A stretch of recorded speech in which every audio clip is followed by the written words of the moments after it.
You are watching 2+U Nevada, and I am so excited to have the man of the season here joining us this afternoon, Santa Claus. Thank you for joining us. Oh, it's so good to be here. You know, okay, so for everybody at home, I have to tell you, we do pre-record these interviews. So if you're at home going, it's Christmas Eve, what is he doing sitting in the studios? We actually recorded this interview on Monday, fully prepared that this is going to air on Christmas Eve when you're going to be super busy. Very, very busy. Yes. You know, explain to folks at home what Christmas Eve looks like for Santa. Oh, it literally is a blur. We're moving pretty fast.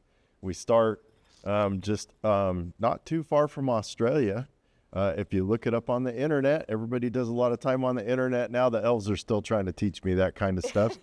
But there's a little island not too far from Australia that's called Christmas Island. And that's the first place that turns in the time change. Yes. That's the first place that turns to Christmas. Okay, so you start on Christmas Island, and you say it's a blur.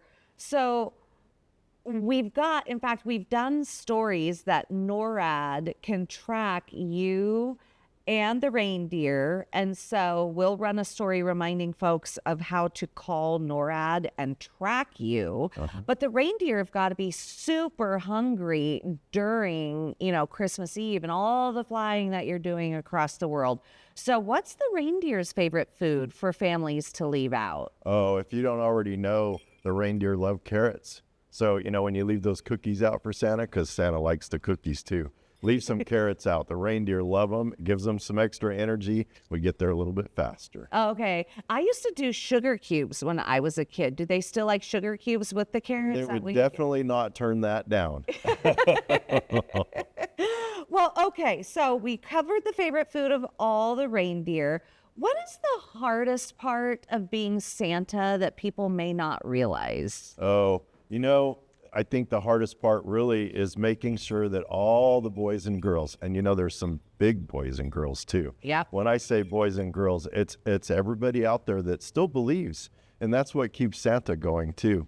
Making sure that they all know that I see you, I see what you're doing, I see that you believe, and that keeps the energy alive. And sometimes it's hard for me to get that message to everybody. So I was really happy that you guys called and asked me to come down here, because it gives me the chance to tell all of you boys and girls out there, I see you, keep up the good work. I love that. I love that so much. And when it comes to the boys and girls of all ages here in Northern Nevada, I was going to say, why did you stop by here to talk to the kids of Northern Nevada? But you really just kind of said it.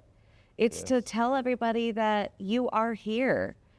Yes, we got to keep the spirit alive. Okay, so do you get nervous on Christmas Eve? Oh, especially you, Sarah, I'm sure. Everybody out there probably at some time or another has been involved in some kind of an event, whether you helped with it or organized it. And this is a pretty big event, Christmas. It's, I think, probably the biggest one out there. And so when it comes down to it, and I walk out there and I see the sleigh all loaded up and ready to go, and the deer are getting antsy and they're ready to take off, oh yeah, I get nervous. What happens if something comes off the sleigh or the elves missed a gift, which they don't do. They're pretty good at that. They're pretty good. So all that stuff goes through my mind, but then I get that kiss on the cheek from Mrs. Claus and I get in the sleigh and push the button and off we go and everything's fine. Off you go. Okay, and Rudolph is there lighting the way? Of course. All right. So I'm looking at my notes because I may have gotten some help from my kids on what to ask you. So what is the most surprising thing you've learned about kids over the years? Well, for one, I kind of already touched on it. Kids are all different ages. There's not just little kids. There's a lot of big kids out there too, and I really appreciate all of them. It's that a lot of them never stop believing, and that's just super special to me. No matter how old you are, if you believe, don't be afraid to show that. It's just, that's what makes this time of year special, is the extra energy that everybody has, regardless of your age. You're never too old for Santa. We say that all the time when we go visit the kids. You're never too old. You can be shy, that's okay, but you're never too old for Santa.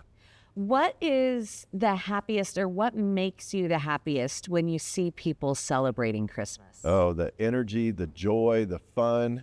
Wouldn't it be incredible if it would be that way all year long? Yeah. It would be so neat.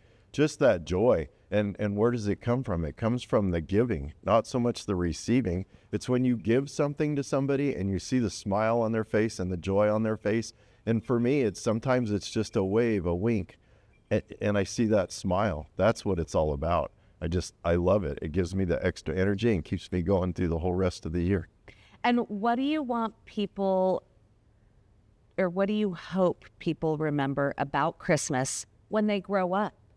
Oh, the same thing, the joy, when you're little and you see Santa and you get all excited and you stomp your feet and you go, Santa. I see big kids do that too. And I hope that more and more and more younger kids, as they grow up and become big kids, continue to do that. And remember the great feeling that you have at this time of the year. Remember it after the season ends. And that kindness and that hope, right? Yes. Santa Claus, thank you so much for joining us and giving us that holiday spirit. We wish you a very safe Christmas Eve as you are flying around the world. Thank you so much. You are watching 2+U Nevada. Merry Christmas, everyone.